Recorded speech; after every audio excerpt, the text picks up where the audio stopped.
Getting started with credit cards as a beginner can be a daunting and confusing task, whether it's figuring out how much credit you should be using, how many cards you should have, or when and how much you should pay towards your balance. And because of this, here are the 6 most important credit card mistakes you should avoid as a beginner. First being applying for too many credit cards at once. So if you don't know, when just starting out, you may have a ton of credit cards offers sent to you either in the mail or online. You may even see some around this YouTube video. And while it may be tempting to open up a new and shiny card because of a specific offer, you do have to realize that there are some consequences to opening multiple cards when you're new to the credit card game. The biggest of these consequences is the impact that it could have on your credit score. Because when you open up multiple credit cards, each card will normally pull what's called a hard inquiry. And these hard inquiries make up about 10% of your overall score. Each inquiry lasts around 2 years on your credit, and the more inquiries that you have on your credit history, the lower your overall score will be, which makes complete sense as banks see you as a bigger risk to them. In addition to that, when you open up a new card, your credit score will normally be lower for one more reason, which is because of a decrease in what's called your credit age. Your credit age is the average length of the time you've had your current credit lines open. Meaning, for example, if you have a card open for 2 years and then you open up a new card that has 0 years on it, your average credit age would change from 2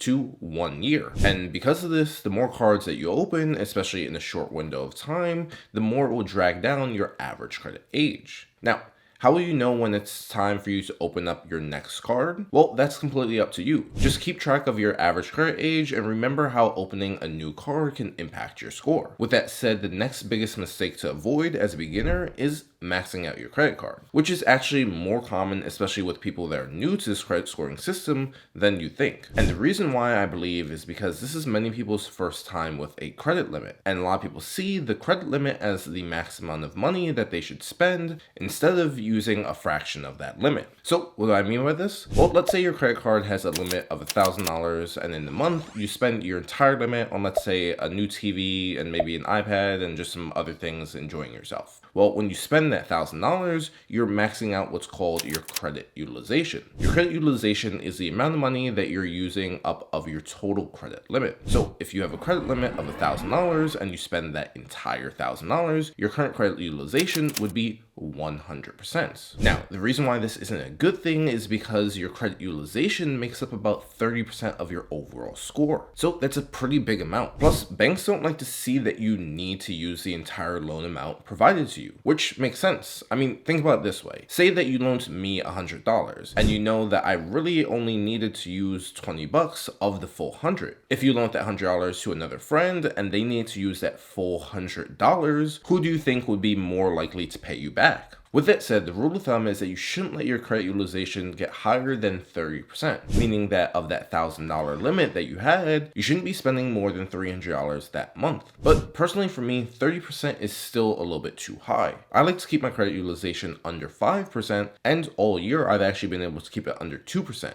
Now, these percentages are just suggestions. However, the best golden rule for your credit utilization is to not spend more than you actually have in cash. Meaning that if your credit utilization at 30% would be $300, if you don't have that in cash, it's not something you should be spending even on your credit card.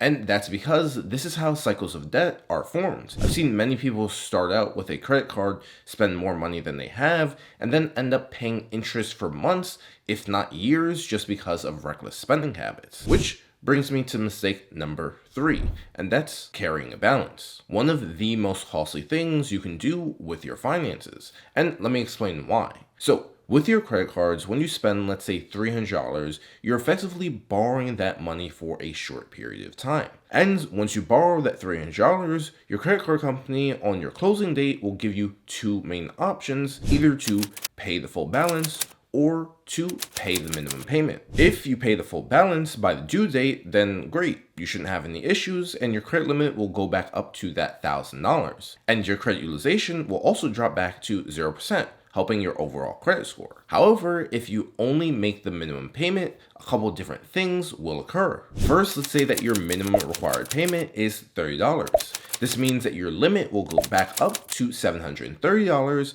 meaning your credit utilization will be 27% because you still owe $270 of the total $1,000 limit. This will obviously lower your credit score. In addition to that, the worst part is that after your due date, that $270 will start accruing interest, which, if you didn't know, most credit cards have an interest rate somewhere around 20 to 30%. You heard me right, 20 to 30%. Which on $200 to $300 may not seem like a lot, but for many Americans can lead them to start compounding their debts unnecessarily. And just so I'm making myself as clear as possible, if you didn't know, not only is the amount you owe charged interest, but it's also charged interest daily. And that interest is also charged interest. Now, with that said, that interest, otherwise known as the APR, is not charged the full 20 to 30% per day, but is divided by 365 days and then charged a little bit each day on top of the balance. And while you may be thinking, well, I can handle a little bit of interest here and there, your goal, as a matter of fact, your standard should be to never pay any interest on any credit card at all. As a matter of fact, the only thing worse than paying interest is paying late fees, which, if you didn't know, your payment history makes up about 35% of your credit score. So between your credit utilization and your payment history, this makes up about 2/3 of your overall credit score.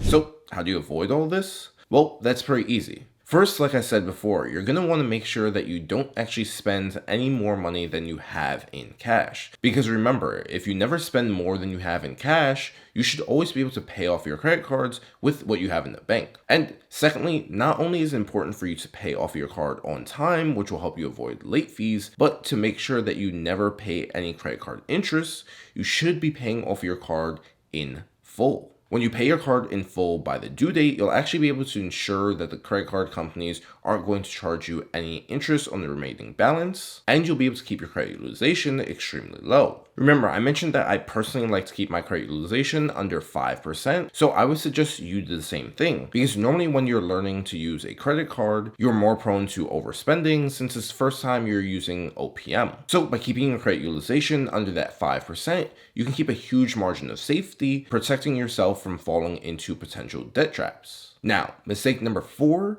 is closing out credit cards. But with this said, this rule isn't cut and dry, and there are reasons why you might close out a credit card that could hurt you, and reasons why you would close out a credit card that would actually help you. So let me explain. Like I mentioned before, two of the biggest components of your credit score are your credit age and your credit utilization. We've already talked about how using more of your credit limit could lower your credit score each month. But with that said, this isn't actually determined by just one card and is actually made up of the total amount of credit you're using of all of your cards. So back to the previous example, if you're using $300 of $1,000 limit on one card and then $0 of $1,000 limit on another card, instead of your credit utilization being 30%, it would actually be 15%. $300 of the total $2,000. Pretty simple, right? Well, in the same case, if you close out that card where you're using $0 of the $1,000 limit, you're now back down to only one card, bringing your total limit from $2,000 to $1,000, but still having that same spends of $300. Therefore, bumping your credit utilization back up to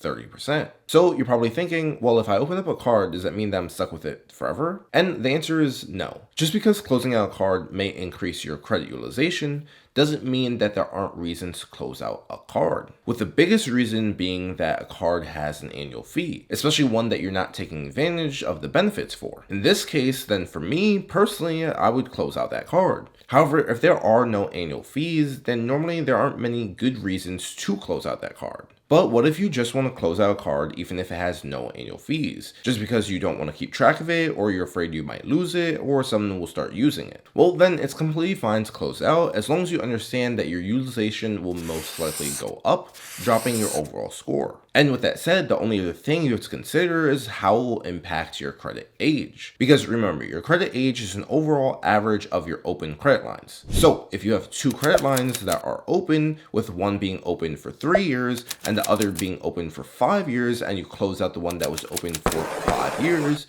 you'll effectively drop your credit age from 4 years down to just that 3 years. But if instead of it being a 5-year-old credit card and you closed out a 1-year-old credit card instead, your average credit age would bump from 2 years back up to 3 years. With that said, the way to avoid this being a potential mistake is to make sure that if you do close out these cards, to check and make sure that you're not closing out your oldest cards. This will keep your credit healthy, and the only thing left to check for is to make sure you don't have a huge impact on your credit usage. So I'd suggest going light for that month. And as a bonus tip, if you do have a card that has an annual fee that you aren't using, instead of closing it out, one of the things that you can consider is actually downgrading that card. Many credit card companies will actually allow you to downgrade to a no annual fee card, letting you keep the same credit age and the same credit limit, leading to no big impact on your overall score. Which leads me to the second to last mistake that you can make, and that's not using your credit card. And this is one of my biggest mistakes that I had to learn the hard way. Because when I was in college, Apple had a promotion going on where you can open up their Barclays card and get a 0% APR, so no interest on the purchase of a laptop for I think it was around 18 months. Which to me at the time was great. A laptop was expensive, and if I could buy it without having to spend the full amount of money now, then that was great.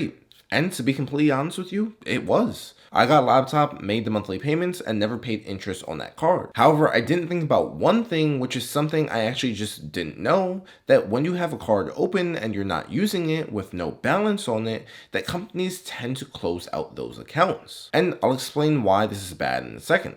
So one day I got a letter in the mail from Barclays saying that they hadn't received any recent transactions or activity on my account, and they were going to close out my account if it wasn't active in the next 90 days, which normally wouldn't be an issue. However, I had recently opened up a new card, so the total I had was 3. One that was about 5 years old, the Barclays card from Apple that was about 3 years old, and this new card that was around 0 years old, making my average credit age around 2.5 years. Remember, that's 10% of your credit score. So if that Barclays card had closed out with it being 3 years old, the only card I would have left is my 5-year-old Bank of America card and this new 0-year-old Capital One card. This would in turn drop my score to around 1.5 years, making me look less reliable to future lenders. So since I had 90 days, I put one transaction on this card and paid it back immediately, which you would think was the end of the story, but it wasn't. Because another year later went by, and instead of this time Barclays sending me a letter in the mail stating that they were potentially going to close out my account, they just saw no activity and closed it out without the actual warning. And I don't remember exactly how much it dropped my credit score, but you have to remember that the Barclays card had also aged up by an additional year. So it was keeping the weighted average of my credit age pretty good. Plus, because the card had no use on it, my credit utilization for that card was 0. But around the time, that credit limit was around $5,000. So in addition to that, my credit utilization and credit limit was also great. But once that card was gone, that was also affected. With that said, once I saw my credit score drop, at that point I decided to make sure that if I ever opened a card, it was for a specific reason and not just for one individual product. Bringing me to the last mistake, falling for credit cards' promotional traps, which if you didn't know, many credit cards have promotional periods where they allow you to pay 0% APR for the first 12 to 18 months of owning that card. And while this may seem like a very good deal, for many people, it's a debt trap to get you to spend more money than you actually need to. And it essentially works this way. If a card offers you 0% APR, that essentially means that no matter the amount you spend on that card for the first 12 to 18 months, you won't be charged any interest until that introductory period is over. And because of the way that credit cards are structured, many people see this as an opportunity to take a small loan and pay it back over the year to year and a half, which in theory makes sense. Why pay for something now when you could pay it off in small payments over the course of a year and not pay any interest? However, one thing people don't factor in is that many people tend to actually max out that card and only make the minimum payments. So a card may provide you with a $1,200 limit at 0% APR for 12 months. And while you may think that you'll pay $100 a month towards it every single month, Since the minimum payment is $25, eventually, whether it's a second or third month, you'll start to say, well, why am I paying $100 per month towards this when I could just pay the minimum payment of $25? I'm sure I'll have the money to pay off that card in the future once that full 12 months is over. But this isn't what happens. In fact, the average credit card debt in the US is getting closer to $8,000 per household, and this 0% APR introductory period is the way credit card companies get people to spend more than they really should. But you're subscribed to me, so that's not going to happen to you, and here's what you should do instead. Whenever you see a credit card offer a 0% APR, while that may be great, you're not actually going to factor that into the decision of whether or not you're going to open that card. Instead, what you want to do is actually look at the card's benefits that they provide based on whether your main spending categories are dining, gas, groceries, or even travel. Because remember, we want to use the credit card companies to our advantage and not the other way around. Which brings me to something that you've got to start understanding. If you really want to improve your credit, avoiding these mistakes is just the beginning. To learn how to get an 800+ credit score, check out this video. See you there.